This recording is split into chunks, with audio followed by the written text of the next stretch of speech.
김인만 선교사님 또 교수님에 대해서 이렇게 소개가 많이 나와 있는데 강단에 올라가실 때에 우리 박수로 환영하겠습니다.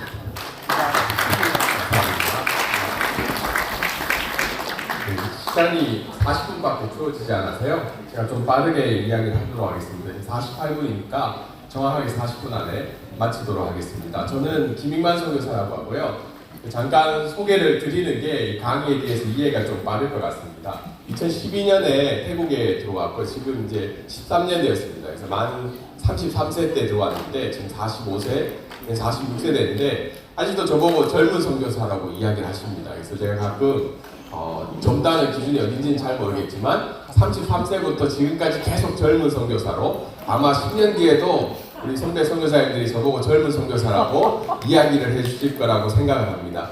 저는 처음부터 이제 지도자 양성에 좀 뜻이 있어서 계속해서 이제 준비를 해왔고 지금 현재는 2012년부터 20년까지는 CCT 소속 선교사였습니다. 그래서 KGM 선교부에서 또 태국 선교를 잘 배우고 이해하고 또 준비하다가 2020년까지 CCT 선교를 마무리하고요. 2021년부터는 쉽게 이야기해서 독립군 선교사입니다. 어디에 소속되어 있지 않고 사역을 하고 있습니다. 근데 학교 요청에 따라 태국 크리스천대학교 전임 교수로 계속 사역을 하는데 BIT라고 이해는 하실 거예요. 근데 사실은 이제 태국의 기독교 대학으로 인가를 받은 데가 세 군데가 있습니다. 북쪽에는 타협이 있고 이제 중부에는 크리스천대학교가 있고 한 군데는 이제 로마 카톨릭 신학교죠. 생탐이라는 신학교 이 세 개가 기독교 대학으로 인가를 받고 있습니다. 그래서 이제 전임 교수를 하고 있고요. 그리고 뜻하지 않게 이제 침례교 신학교랑 오순절 신학교에서 지금도 이제 강사로 매 학기마다 한 과목씩 강의를 하고 있습니다.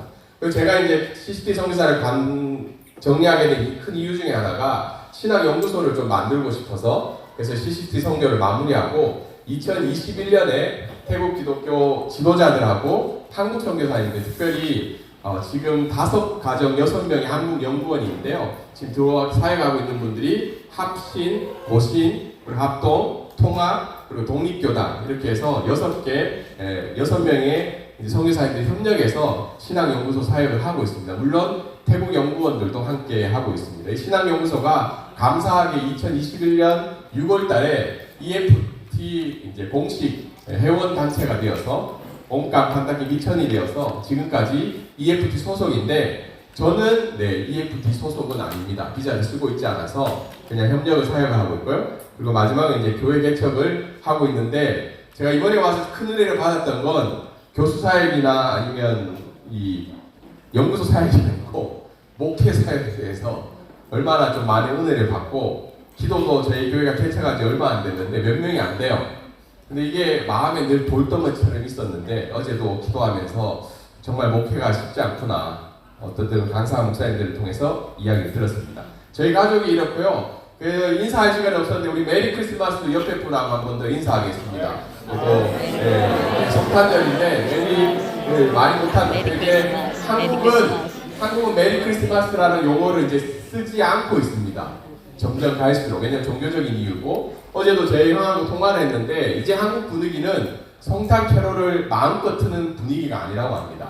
그래서 얼마 전에도 어떤 목사님 태국에 잠시 오셨는데 본인이 캐롤송을 들은 게 태국이라고 합니다. 한국에서는 길거리의 캐롤송을 예전처럼 하지 않고 있어서 오히려 지금은 태국에서 메리 크리스마스를 더 많이 할 수 있는 분위기가 아닐까 싶습니다. 사실 저는 전공이 이제 THM은 교회 역사입니다. 우리 심창정 교수님 앞에 어제도 인사드렸는데 심창정 교수님 제자이기도 하고 MDB와 이제 THM은 제가 총신에서 했기 때문에 기독교 역사를 전공하고 두 번째는 박사학위는 제가 성교학 전공입니다. 그래서 이제 상황 하나 아니면 사실 제 전공은 태국 사람들의 가치와 문화인류학적이 제 전공인데 뜻하지 않게 이제 데이터와 이단 연구를 계속 하게 되었던 계기가 이제 작년에 엔코이 8차 엔코이 대회가 있었는데 태국을 케이스 스터디에서 발표하는 시간을 가지면서 태국에 대한 좀 데이터를 연구를 하기 시작했습니다. 작년에 혹시 조사에 참여하신 분들 계시죠? 이 조사에. 그래서 거기에 이제 한국 선교사님들 117명, 태국 목회자 146명에서 태국 교회, 한국 교회 태국 선교 현황과 미래를 어떻게 준비할 것인가 이제 준비해서 발제를 했습니다. 그리고 저희 연구소가 지금 하고 있는 것 중에 하나가 태국 선교 지수라는 게 있어요. 그러니까 기초적으로 태국이 2년 뒤에 한국 선교 70주년이지만 기본적인 데이터가 없습니다. 그러니까 한국말로 예를 들어서 기독교 학교가 몇 개 있냐, 지역별로 어떻게 구성이 되어 있냐, 이런 데이터들이 수집이 안 되어서 저희가 이제 한국에 있는 단체랑 이제 태국 선교 지수 연구를 MOU를 맺어서 아마 2년 뒤에 이렇게 태국 선교 백서는 아니지만 기본적인 데이터를 가질 수 있는 책을 지금 발간 준비하고 있고요. 연구소가 이런 사역들을 계속 해왔습니다. 그래서 참여하신 분도 계시고 참여 안 하신 분도 계시고, 네, 그리고 이제 중요한 게 이제 저희가 출판한 책들인데 기도해 주실 게 제일 마지막에 보면 태국어 신학 용어 사전 구입하신 분 계시죠? 예, 이제 올해 내년 2월에 이제 업데이트 버전이 나옵니다. 이제 성경 신학 용어 사전으로 업데이트 버전이 나오고, 그리고 이제 그동안 예시를 요청을 많이 받아서 밑에 한 줄씩 단어당 예문을 이렇게 만들어서 태국어 신학 용어 사전이 지금 편집 과정 중에 있어요. 그래서 필요하신 분은 구입을 해주시면 될 것 같습니다. 이제 잠깐 설명을 이제 바로 본론을 들어갈게요. 아시는 대로 태국은 1828년에 이제 8월 23일 날 두 명의 영국 선교사님, 독일 선교사님이 이 땅에 도착을 하게 되죠. 그래서 작년에 통계로 보면 기독교 인구가 약 50만 명입니다. 근데 용어를 쓰실 때요, 조금 조심해야 될 게 한국에서는 기독교라고 하면 개신교로 이해합니다. 그렇죠? 그리고 천주교가 따로 있잖아요. 근데 전 세계적으로 원래 일반적인 용어로 기독교는 모든 종파를 포함한 말이에요. 그래서 성경 보고 편지 쓰실 때 태국의 기독교가 50만 명입니다 이야기하면 한국 사람들은 개신교가 50만 명이냐 아니면 모든 로마 캐톨릭 정교회가 포함해서 50만 명이냐 이런 부분이 있으니까 여기서 얘기하는 건 개신교 비율입니다. 50만 명. 그리고 교회 수가 약 8,500개 정도 있습니다. 태국에. 근데 올해 통계로는 아마 10,000개가 넘어갔을 거예요. 그 이유는 뒤에 가서 설명을 드릴게요. 그리고 기독교 비율 인구는 0.75, 그러니까 개신교가 0.75고요. 2023년에 로마 캐톨릭이 한 0.5% 정도 된다고 합니다. 그러니까 1%가 넘죠. 1%에서 1.2% 정도가 전체 기독교 인구라 생각하시는데 요거 한번 사진 찍어보세요.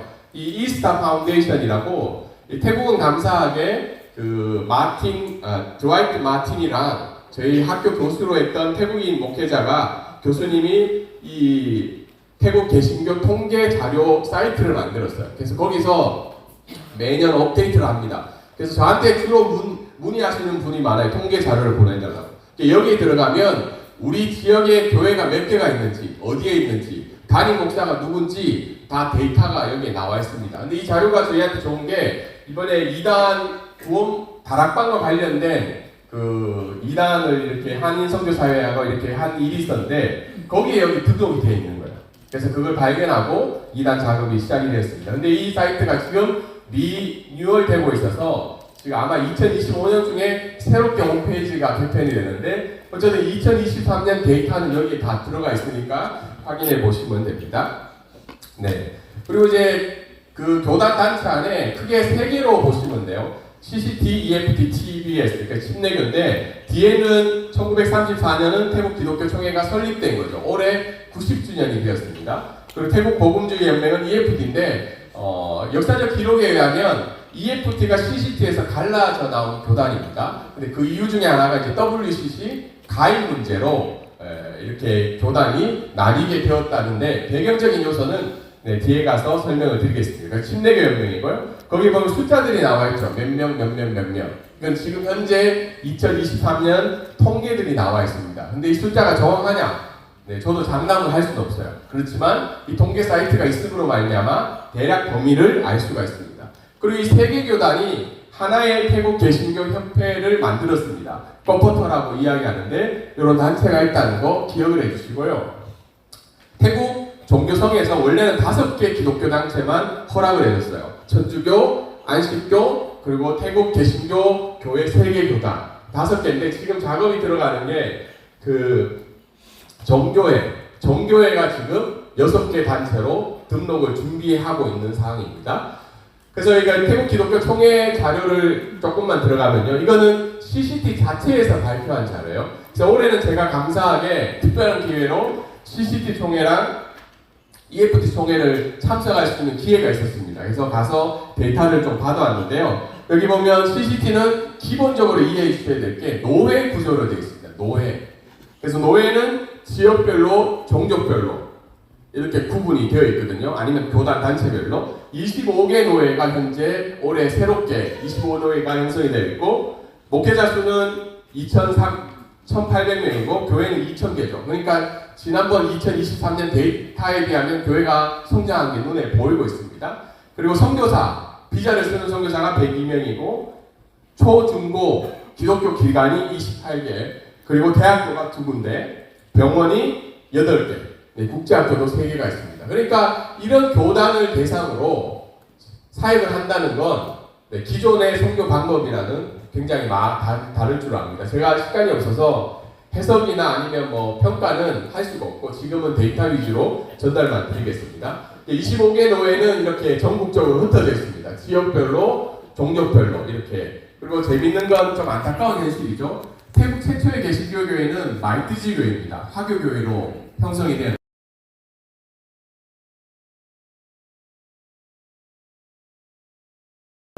그러다가 교회가 성장하면서 12노회 중국계 침례교회로 옮겨가게 됐어요. 근데 12노회에서 좀 정치적인 문제가 있어서 1노회로 다시 옮겼습니다. 그러다가 올해 마이티지 교회를 중심으로 한 미국 침례교 중심으로 한 교회들이 25노회를 새롭게 형성이 되었습니다. 이게 좀 태국 교회의 특성들을 좀 나타나고 있는 부분이죠. 그리고 초중고학교는 이렇게 28개가 있습니다. 사진 안 찍으셔도 됩니다. 제가 2단이나 여러 가지 뒤에 이슈 민감한 문제 빼고 슬라이드를 다 보내드릴게요. 그리고 신학대학은 2곳이고, 그 다음에 성경학교, 그러니까 교육부 인간은 아니지만 CCT에서 인정해주는 신학교가 5개에서 총 7개가 있습니다. 병원, 기독교 병원이 8군데로 조사가 되어 있어요. 그래서 8군데가 있어서 치앙마이도 있죠. 메코믹, 네, 메코믹 병원이 이 CCT 병원입니다. 그리고 복음주의 연맹으로 가겠습니다. 태국 EFT 소속인데요. EFT는 크게 3개 구조로 이해하시면 됩니다. 옹꼬 크리스찬, 옹깐 판타키, 그리고 사타반 파키스탄, 이렇게 신학교 3개로 이해하시면 되는데, 특히 선교사님들이 이게 이해가 좀 잘 안 되실 때가 있어요. 옹권이 뭔지, 옹간이 뭔지. 근데 옹권은 이게 좀 복잡합니다. 노회 개념으로 볼 수도 있고, 아니면 지교회가 성장을 해서 본인들의 단체들을 만드는 경우도 있고, 때로는 교단,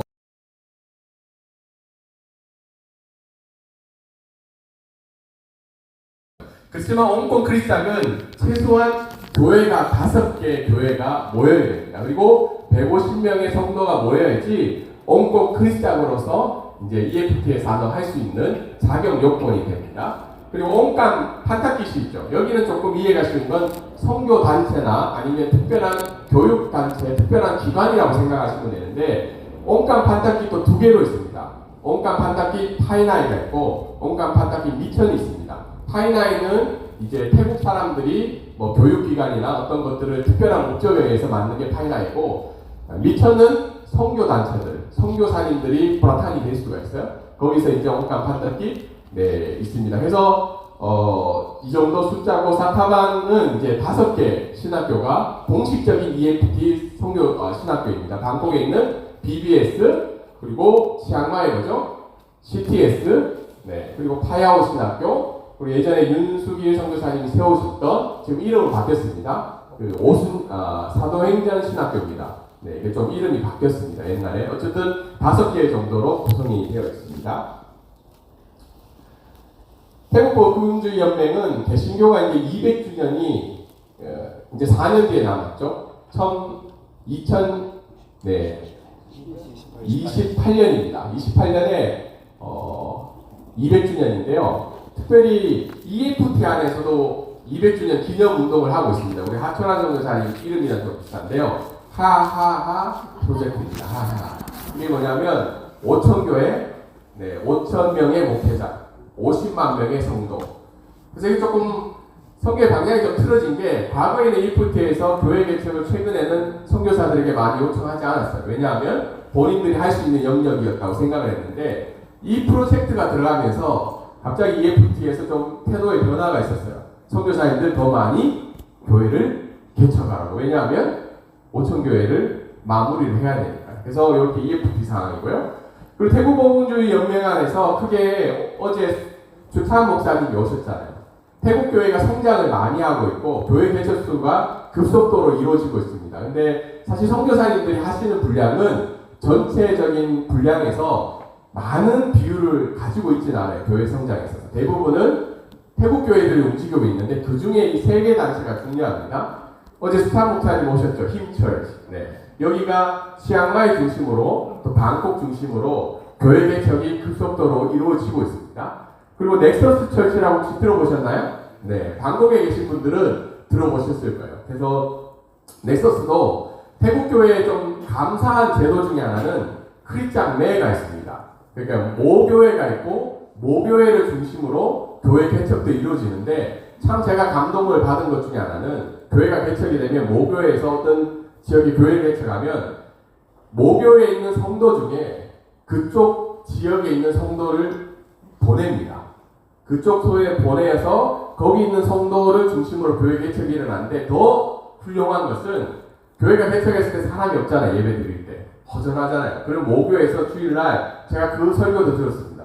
태국 목사님이 여전도의 여러분 매주 우리 교회 오지 않아도 됩니다. 한 주는 저쪽 교회 가서 예배를 드리세요라고요. 왜냐하면 교회당은 준비가 되는데 사람이 없으면 들어오기가 힘들잖아요. 태국 사람들. 그래서 자 이런 모교회 시스템에서 넥서스 크리스천 철치가 있고요. 마지막이 이제 커버넌트 철치입니다.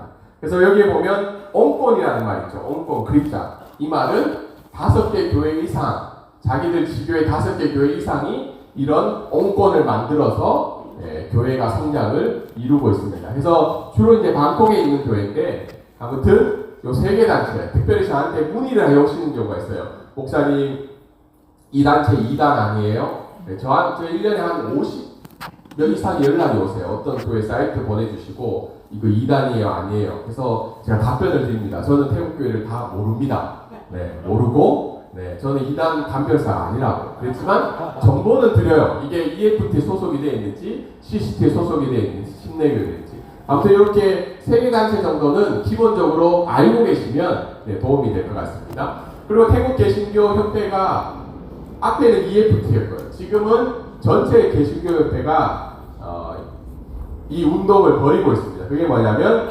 만교회 만명의 목회자 100만 명의 성도 2028년. 그래서 지금 계속 세계 교단에 있는 목회자들이 모여서 회의를 계속 하고 있더라고요. 그리고 요 용어를 한번 보세요. 꺼퍼터. 네, 이 용어를 태국 선교사님이면 태국 목회자들하고 이야기할 때 요 단어는 알고 계시면 좋아요. 이게 줄임말인데 꺼퍼터는 뭐죠? 태국 개신교 협회죠. 꺼퍼퍼는 태국 개신교 협회 안에 사역 분과가 5개가 있습니다. 사역 분과가 그 5개를 이야기하는 게 꺼퍼퍼입니다. 꺼퍼터는 네, 그 태국 개신교 협회가 조직이 여러 조직인데 각 장학별로 있습니다. 꺼퍼저 치앙마이, 꺼퍼저 치앙라이 이런 식으로 꺼퍼저가 있습니다. 그래서 요 3가지 용어는 알고 계시면 네, 좋을 것 같습니다. 그리고 이제 세계 개신교 교단 말고 최근에 이제 몇 년 동안 이제 한 이슈가 된 단체죠. 혹시 옹권 크리스찬파이나 파이스 크리스 혹시 들어보신 적 있으신가요?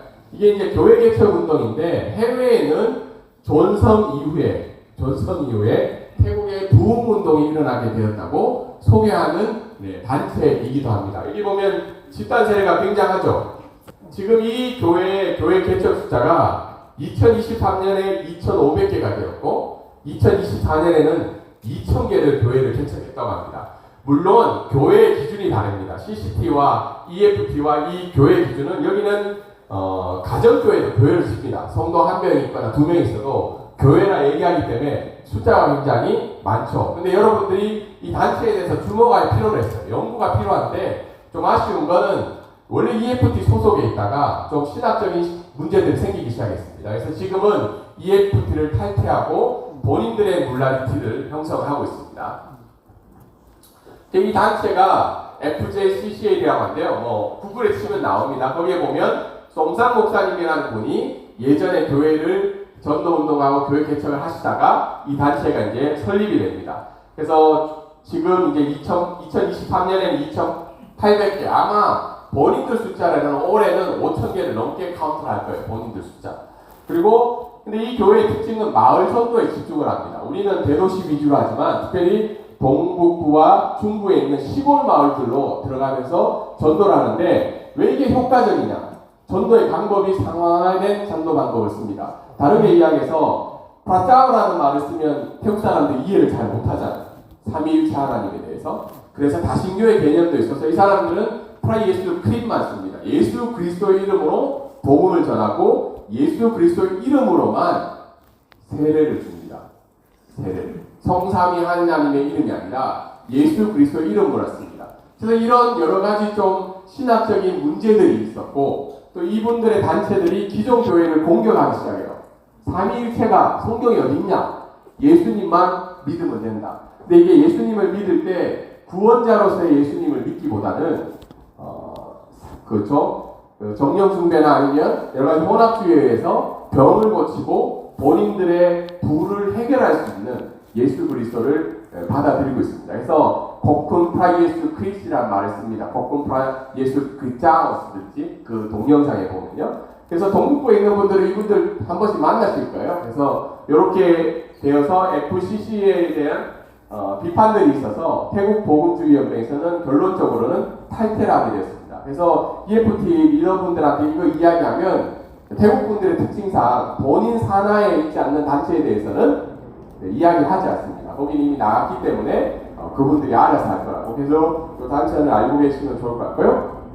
독립교단들이 방콕을 중심으로 많이 일어나고 있어요. 이제는 우리 교단에 소속하고 싶지 않다. 자기들 임의대로 소속을 하는데 특별히 방콕 안에 강민족 디아스포라 교회가 증가하고 있죠. 미얀마 교회 생각보다 엄청 많습니다. 방콕 주변에. 라오스 교회, 중국 교회, 국제교회. 특별히 중국 교회는 방콕으로 치앙마이도 그렇지만 집단 이주를 해요. 20가정, 30가정씩 한 번에 이주를 해서 교회를 개척해서 본인들의 사역을 감당하고 있습니다.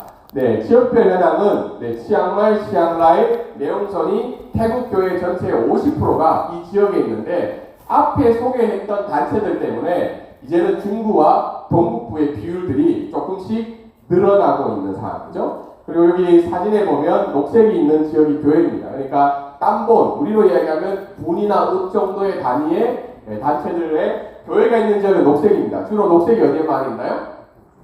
북쪽이랑 예, 그 다음에 저기 서쪽은 까리안 지역입니다. 라차부리, 깐짜나부리 지역이고 중부 쪽에 많고 나머지 노란 게 없는 게 교회가 없는 지역이에요. 동북부랑 주로 남부가 없죠. 그래서 EFT에서는 이런 정책에 따라서 비자도 선교사들이 지역에 따라서 비자 나온 속도가 좀 다르죠. 네, 그리고 이게 교회 개척의 숫자인데 아까 얘기했던 그 옹권 크리스자카이나이 프라 예수 크리 보라색입니다. 보라색인데 주로 어디에 있어요? 네, 중간에 여기 교회들이 많죠. 그리고 이렇게 흩어져 있습니다. 주로 동북부에는 EFT 소속 교회들이 많고 북쪽은 CCT 소속 선교사 교회들이 많이 있음을 알고 있습니다. 그리고 이제 태국교회 종족별 현황은 소수부족하고 타이족인데 2016년에 드와이트 마틴이 태국 성서교회와 함께 세미나를 한 적이 있는데 거기 자료에 의하면 약 한 55%가 타이족이고 45%가 소수부족입니다. 근데 타이족의 숫자가 좀 늘어나는 이유 중에 하나가 예전에는 소수부족들이 산에만 있다가 지금은 2세대, 3세대, 4세들이 도시로 오잖아요. 그래서 이분들은 어떻게 해요? 좀 헷갈리기 시작하는 거죠. 내가 타이인지 소수부족인지. 그래서 점점 타이화가 되어가는 과정 속에 있습니다. 그 예배 언어는 태국어 언어가 63%죠. 소수부족 중에도 이제는 태국어를 태국인 만큼 타이족만큼 하시는 분들이 많기 때문에 예배 언어가 소수부족 언어에서 이제 타이 언어로 조금 바뀌어가는 상황입니다. 그 태국교회 이슈가 있죠. 네, 지금 12분이니까 제가 몇 분 남았죠? 네, 한 20분 남았나요? 네. 30분까지. 네, 알겠습니다. 30분까지 17분 남았네요. 태국교회 이슈가 있는데 크게 세 가지입니다. 여러분들이 좀 특히 방콕에 있는 교회들이 이 어려움을 겪고 있어요. 동성애이시죠. 잘 아시는 대로 어제 수찬 목사님 질문 없으면 제가 질문하려 했는데 왜 그러냐면 교회 안에서 우리가 사역할 때 몇 가지 부딪히는 게 동성애 결혼의 주례를 요청받았을 때 목회자가 거부를 할 수 있냐. 네. 두 번째, 동성애 성향을 가진 사람에 대해서 설교 시간에 죄라고 이야기할 수 있냐. 죄라고 할 수 있다고 생각하시잖아요. 맞죠? 근데 그걸 녹음을 해서 고소를 했을 경우에는 또 다른 문제가 생기는 거죠. 그리고 중직자로 세울 수 있냐. 여러 가지 이슈들이 많습니다. 동성결혼이 이제 다 통과가 되어서 1월 12일 날 시행이 됩니다. 본격적으로. 이제 법이 시행이 돼요. 동성결혼이. 그래서 그걸 알고 계시고, 두 번째는 태국 사회 문화 중에서 이미 알고 있는 이 제3성에 있는 사람들이 많이 계시잖아요. 7%에서 10% 정도 됩니다. 전체 인구에. 근데 이분들의 특징이 뭐냐면 태국 사람들이 이분들을 좋아할까요? 불편해할까요? 좋아합니다. 두 가지 이유입니다. 하나는 근면 성실합니다. 일반 사람들보다. 두 번째, 삼성을 가지고 있기 때문에 남자도 이분하고 일하기 쉽고 여자도 이분하고 일하기 쉬워요. 근데 직원이 2명인데 남자, 여자 성이 다르면 일하기가 좀 불편한데 이 제3성에 있는 사람이 들어오면 일을 하기 좀 편하다고 그래요. 그래서 태국 사회 문화 속에서 이런 것도 형성이 되어 있고, 세 번째는 각 교단별 교회별 입장이 분명하지가 않습니다. 혹시 EFT나 CCT나 침례교 교단으로부터 소속된 교회로 공문이 내려온 거 보셨어요? 동성애에 대해서 우리 교단은 반대합니다. 혹시 받아보신 분 계시나요? 공문? 없으시죠? CCT는 9월 달에 CCT 신학위원회가 회의를 했어요. 그래서 이단과 동성애 문제에 대해서 어떻게 할 건지 결정할 건지 회의를 했는데, 물론 전체적인 방향은 동성애를 받아들이지 않는 쪽으로 결론이 갔다고 합니다. 그런데 이게 전체 교단의 입장으로 되는 데까지는 시간이 걸리든지 안 되든지 둘 중에 하나입니다. 왜 그러냐면 이미 CCT 목회자들 중에서도 이런 문제에 걸린 사람들 있죠. 이건 한 가지 팁입니다. 목회자들 중에 남자 있죠. 남자 목회자인데 결혼을 안 하는 남자 목회자들 있죠. 결혼 안 하는데 목회자로 좀 남자들, 목사든지 아니면 아짠이든지. 근데 이분들이 다는 아니에요. 근데 일부의 숫자들은 왜 결혼을 안 할까? 물론 신소시 없어서 결혼 못하는 사람이 있습니다. 지참금이 없어서. 근데 일부는 내면에 성량이 있는 거예요. 그 성량이 있는데 여성이랑 결혼을 할 수 없는 거예요. 그렇다고 교회에서 내가 동성의 성량을 가졌다고 이야기할 수 없는 거예요. 그래서 태국 사람들끼리 알아요. 저 사람이 왜 결혼을 안 하는지. 근데 제가 몇 년 동안 뭣도 모르고 잘 아시는 분들한테서 왜 아짱 결혼 안 하냐, 아짱 결혼하면 좋겠다. 근데 맨날 대답은 뭐 엄마를 돌봐야 된다, 뭐 조카를 돌봐야 된다. 그래서 그런가 보다 했는데 어느 순간 태국 목회자가 저한테 아짱 그런 질문 하지 말라고 더 이상 그런 성향을 가졌다고. 본인들끼리는 알고 있더라고요. EFT도 법으로 그 정부가 이 동성 결혼을 허용할 때 EFT에서 공식적으로 좀 많이 썼습니다. 우리는 그 법에 찬성하지 않는다고. 그렇지만 EFT 교단 자체 안에서도 이거를 교단 내에 공식적으로 안 된다고 할지 된다고 할지, 저도 이제 이번 물론 오세가 선생님 계시지만 그 생각들이 다 다르시더라고요. 그걸 그냥 내부적으로 그냥 하자는 쪽이 있고 외부적으로 각 교회들에게 알리자는 쪽이 있더라고요. 그리고 이 침례교도 유일하게 침례교가 성명을 했습니다. 우리는 이거에 대해서 반대한다고. 그러다가 태국 악잔 통차에 의해서 다시 그 의견이 접어들게 되었어요. 왜 그러냐면 이것이 발표가 되면 어디랑 문제가 생길까요? 태국 사회와 문제가 생기기 시작합니다. 그래서 그 아짠이 이야기하는 건 내부적으로는 반대하는 걸로 하고 외부적으로는 표현하지 말자는 게 침례교의 공식적인 입장이었다고 들었습니다. 아무튼 이런 이슈를 가지고 있습니다. 11월 지난달에 태국 최초의 기독교 동성결혼이 일어났습니다. 혹시 보신 분 계시나요? 네, 태국 개신교 동성결혼식이 방콕에서 있었습니다. 방콕에서. 근데 재미있는 건 저기 사진을 찍지 마세요. 죄송합니다. 여기서부터는 사진 찍지 마세요. 왜냐하면 이게 이슈화가 되고 제가 저도 불편함을 겪을 수 있어서 찍지는 마시고 저기 끝에 보면 남자 있죠. 저분이 주례자예요. 저분이 태국 CCT에 있는 큰 교회입니다. 방콕의 큰 교회 장로님 아들이에요. 아들인데 출라를 나와서 굉장히 똑똑한 사람입니다. 그런데 이 사람이 여기에 대해서 그 동성애 무브먼트를 움직이는 핵심 리더입니다. 저 오른쪽에 계신 분이. 그래서 이제 주례도 하고 본인이 목회자기도 하고 다 근데 CCT 교회 나가진 않아요. 이런 문제가 걸려있기 때문에 본인이 이제 교회를 옮겼죠. 아버지는 여전히 장로님이시고 그래서 최초의 결혼식이 일어나고 교회도 있습니다. 게이 철치가 있습니다. 방콕에. 그래서 이런 무브먼트들이 계속 일어나고 있어서 특별히 선교사님들이 뭐 지방은 모르겠는데 방콕에서 사역하는 젊은 성도들하고는 이런 이슈에 대해서 부딪힐 가능성이 많습니다. 그 동성애의 죄의 범위에 대해서 태국 교회들이 오랫동안 지금 회의를 하고 있습니다. 여러분 내 마음 가운데 동성에 대한 사랑하는 마음이 생기는 게 죄일까요? 죄가 아닐까요? 손 들어주세요. 죄다. 내 마음에 동성애를 향한 마음, 좋아하고 사랑하는 마음이 생긴 게 죄다. 손 들어 주시겠어요? 감사합니다. 그럼 나머지는 죄가 아니라는 거예요? 대답하기 좀 곤란하시잖아요. 대답 안 하셔도 됩니다. 이거 가지고 지금 논쟁이 있는 거예요. 이 안에 이게 죄다. 죄가 아니다. 두 번째, 성령의 능력으로 동성애자들이 다시 본래 성으로 돌아올 수 있는 가능성이 있다고 믿는 분 손 들어 주시겠어요? 한국 분들은 거의 80~90%죠. 그런데 태국 사람들은 돌아올 수 없다라고 생각하는 사람들이 생각보다는 많습니다. 그리고 안타깝게도 신학교에서 CCT, EFT 주요 신학교에서는 돌아올 수 없다라고 많이 가르칩니다. 침례교 신학교는 돌아올 수 있다고 가르칩니다. 왜 그러냐면 사회 문화도 있고 거기에 인벌브되어 있는 선교사님들이 영국 선교사님도 계시고요. 그 문화 속에서 자란 분들이 많은 거예요. 근데 한국 분들이 유독 이 문제에 대해서는 태국 사람이 보기에는 저희는 짜이캔입니다. 짜이캔. 그래서 그 부분만 알고 계시고 그 다음 넘어갈게요. 동성애 관련된 논의 중에 예배 참여. 혹시 동성애자 예배 드리는 거 다 참석하시죠? 복음을 드릴 수 있는 기회. 근데 어떤 교회는 아예 예배도 못 드리게 합니다. 두 번째, 세례식. 동성애자 세례 받을 수 있습니까? 없습니까? 대답 안 하셔도 됩니다. 근데 세례를 주자는 쪽이 있고 세례를 주지 말자는 쪽이 있습니다. 세례를 주면 어디로 가나요?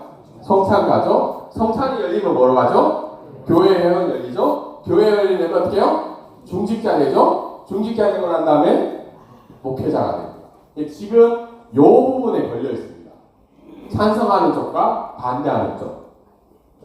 그래서 여러분들도 교회가 정확하게 동성애에 대해서 탐만은 있죠? 탐만은 교회 정관이죠? 거기에 정확하게 기록을 해놓지 않으면 문제가 터지고 나면 방콕에는 이 문제 때문에 교회 갈등이 있고 분열이 시작이 되고 있습니다. 그래서 동성애자들이 리스트를 가지고 있어요. 동성애자를 환영해주는 교회 리스트, 동성애를 반대하는 교회 리스트. 그래서 본인들이 그걸 알고 정보를 가지고 교회를 찾아갑니다. 근데 만약에 동성애를 받아주는 교회에 이 그룹들이 집단적으로 하면 어떻게 되나요? 그럼 생각해 보시면 될 것 같고, 두 번째 이슈는 이단입니다. 지금 시간이 이제 8분 남았으니까 제가 말을 조금 더 빨리 할게요. 이단이 이렇게 있는데 여기까지는 다 아실 거예요. 근데 최근 이제 신사도 운동, 뭐 베니민이나 아니면 토론토 블루식 같은 운동들이 급속도로 들어오기 시작하면서 좀 안타까운 상황이지만 EFT에 있는 또 총회 임원이 거기에 포스터에 사진이 찍혀버렸어요. 그래서 이단들이 하는 방법 중에 하나는 태국의 주요 리더십들하고 같이 세미나를 하든지 아니면 포스터를 만들든지 아니면 사진을 찍습니다. 그래서 이쪽이랑 우리가 협력을 하고 있다고 그런 전략적인 방법을 쓰고 있죠. 그래 아시아에서 온 보면 어떤가요? 대부분 어디서 왔나요? 한국입니다. 그래서 여러분들이 태국 교회 이야기하실 때 이거 얘기할 때 첫 번째 해주셔야 될 건 사과를 하셔야 돼요. 우리가 한국 교회가 선교사를 많이 보낸 것도 감사한 일이지만 한국에서 이단이 많이 온 것도 한국인으로서 좀 미안하다고 이야기해야 돼요. 우리랑 관계없다고 하면 안 되고 미안한 일이잖아요. 이만큼 많이 와가지고. 네, 그래서 최근에 이제 박유 씨하고 그건 뒤에 가서 이야기를 드릴게요. 그리고 여기 넷플릭스에 나는 신이다라는 영화가 있어, 다큐멘터리 있습니다. 이게 태국어로 나왔습니다. 이 사건 때문에 기독교에 대한 이미지가 많이 떨어졌어요. 왜냐하면 저긴 이상한 사람들 믿는가 보다. 그렇게 하고 지금 박옥수는 요즘 많이 사라졌습니다. 요즘 이제 잠수를 타기 시작해서 오픈도 안 하고 있어요. 여기는. 그리고 저기 보면 이게 신천지에서 보낸 공문이에요. 신천지에서 세계평화협의회 이름으로 신천지에서 보내고 저기는 신천지가 운영하는 성경 바이블 공부죠. 근데 참 감사한 건 신천지의 선교의 전략 방법은 뭐죠? 성경 공부잖아요. 그런데 태국 사람들이 성경 공부를 좀 싫어해요. 여기는 문화예요. K-팝, 영어, 먹는 거, 여행 이쪽은 잘 됩니다. 근데 이쪽은 생각보다 잘 안 돼요. 네, 그 이유가 문화적인 것들이죠. 근데 저희가 역사적으로 보면 이게 감사할 부분인지는 모르겠지만 정통 교회도 선교가 잘 안 되잖아요. 200주년이나 했는데. 그럼 이단은 어떨까요? 이단도 잘 안 됩니다. 어떤 이단이 어떻게 얘기했냐? 동방론계 혹시 들어보셨나요? 전능신교? 중국에서 온 이단인데 여기서 그 평가가 있어요. 뭐냐면 태국은 오랫동안 여러 노력을 하고 원시를 했는데 자립된 교회가 없더라. 네, 이 말은 이단도 힘든 나라인 거죠. 이 나라가. 우리만 힘든 게 아니고 이단도 자립하기 힘든 문화적 특성을 가지고 있습니다. 그리고 태국 내에서 발생한 이단. 이제 이 부분은 좀 잘 참고하세요. 챔프 다 아시죠? 브라이언 로맨스. 근데 여기 팔로우하는 인구가 지금 제가 찍을 때 99만 명인데 100만 명이 넘는 기독교인 비기독교인이 이 챔프를 리더로 있는 이 단체에 팔로우를 하고 굉장하죠. 우리 교회 홈페이지나 유튜브 조회수 몇 회인가요? 네, 100회 안 되죠. 네, 여기는 100만 명이 포스트를 올리면 좋아요를 눌렀기 때문에 볼 수 있는 구조입니다. 그리고 저기 보면 모아룬이라고 이제 예전부터 떠오르셨는데 요즘 한참 이슈가 되는 분이에요. 저분이 이 사람의 스승님이었습니다. 신사도 운동하고 뭐 이쪽인데 저기 보면 저 모아룬 지금 EFT 안에 들어오라 그래요. 저분도 과망 출신인데 유호프라는 단체로 하고 있는데 아마 여러분들이 사역하는 성도님들 대부분 이분 아니면 저분 동영상을 한 번에서 수십 번 봤을 겁니다 이미. 왜냐하면 워낙 유튜브로 많이 보고요. 그리고 요즘 새로운 떠오르는 자매가 있습니다. 녹마리아라고. 이분은 그 온라인 교회를 주장하고 기존 교회를 비판하면서 있습니다. 그래서 한번 시간이 남으실 때 다른 유튜브 동영상 보지 마시고 이런 거 한번 들어보세요. 어떻게 가르치고 있는지, 왜 사람이 많이 듣는지 보시면 좋을 것 같습니다. 그리고 이거는 이제 태국 기독교 크리스천들이 많이 보는 유튜브 채널입니다. 채널에 보면 10가지가 있죠. W501은 뭔가요? 찬양팀. 아시네요. 그리고 CGN 타임. CGN 타임 넘버 2입니다. CGN 타임. 그리고 크로스오버 이것도 찬양이고 여기 보면 유호프 나오죠. 유호프가 누구라고요? 모아룬. 네, 이분이 이난성이 있습니다. 그리고 세 번째가 뭐죠? 이분은 BBS 출신이고 거의 뭐 80~90%는 괜찮은데 이분도 좀 요즘에 좀 문제가 있다고 이야기를 합니다. 그리고 브라이언 로맨스 챔프 7이죠. 그리고 마지막에 리버트 철치 있죠. 크리스찬 세리팜인데 원래는 EFT 소속이었고 부총회장님까지 하셨는데 EFT에서 나가게 되었죠. 나가게 된 이유 중에 하나가 신사도 운동이랑 G12랑 그리고 이 교회의 문제가 뭐냐면 재산, 돈 이게 그 담임 목사님 앞으로 돼 있어서 본인이 신사도이기 때문에 담임 목사에 있어서 지금 문제가 일어나고 있습니다. 그래서 요거는 보셔서 참고를 하시면 될 것 같고요. 그리고 이제 뭐 이거는 이렇고 근데 안타까운 건 이단을 막으려면 신앙 고백이 분명히 해야 되잖아요. 맞죠? 우리의 신앙 고백. 대한예수교 장로회 합동 측은 웨스트민스터 신앙 고백이 있고 우리 감리교는 웨슬리 신앙 고백이 있고 다 있는데 CCT랑 보면 CCT는 신앙 고백이 뭔가요? 네, 사도신경과 니케아 신조가 신앙 고백입니다. 그럼 여기서 벗어나는 건 다 같이 갈 수 있죠. EFT 8개로 나와 있습니다. 성경을 믿습니다. 삼위일체 하나님을 믿습니다. 8개가 신앙 끝에 8줄이. TBS도 똑같습니다. 신앙 고백이 약하기 때문에 이런 문제가 발생이 되지 않을까? 그 신학교 교육도 교리 신학이 많지 않습니다. 네, 그리고 넘어가고 그리고 이제 이것만 이야기하고 마치겠습니다. 네. 이단들이 너무 많이 들어오다 보니까 한국 선교사들이 해야 될 일이 뭘까? 여러 가지 일이 있지만 그 중에 하나가 한국에서 온 이단들에 대한 자료를 만들어서 태국 교단에 전달해서 그들이 결정하는 거였죠. 그래서 올해 좀 이슈가 됐던 아브라함파, 네, 박윤식 평강제일교회 구속사 시리즈 7권이 다 번역이 돼서 전국교회 흩어졌죠. 그리고 다락방, 방콕에 있는 예원교회가 EFT 소속 교회였죠. 근데 어쨌든 우리 김동건 선교사님을 위주로 한 그 주재 한인 선교사회에서 이제 제가 섬기는 신학연구소가 연구를 하고 태국 주재 한인 선교사에서 그 자료를 태국 선교사 이름으로 이제 각 교단에게 전달했습니다. 근데 아브라함 박은 교단에 소속되어 있지 않기 때문에 결정을 못했어요. 근데 저기 방콕 예원교회와 지교회인 10몇 개 교회는 EFT에 주로 했고 CCT에 있었는데 감사하게 CCT에서는 퇴출당하고 EFT에서는 회원 중지를 결정을 했습니다. 그만큼 이제는 태국 교단들이 태국 한인 선교 주재 한인 선교사의 신학적 그런 입장들을 존중해주면서 같이 결정해주는 구조로 가고 있다는 거. 네, 거기서 하고 그다음 이제 교단 정치가 있는데 시간이 이제 1분 남았습니다. 1분 정도 미리 마치는 게 좋을 것 같아서 혹시 질문이나 이런 분 있으신 분은 개인적으로 알려주시고 저의 역할은 여기서 마치도록 하겠습니다. 감사합니다. 감사합니다. 바로 이어서 이제 우리 권상승 선교사님 다음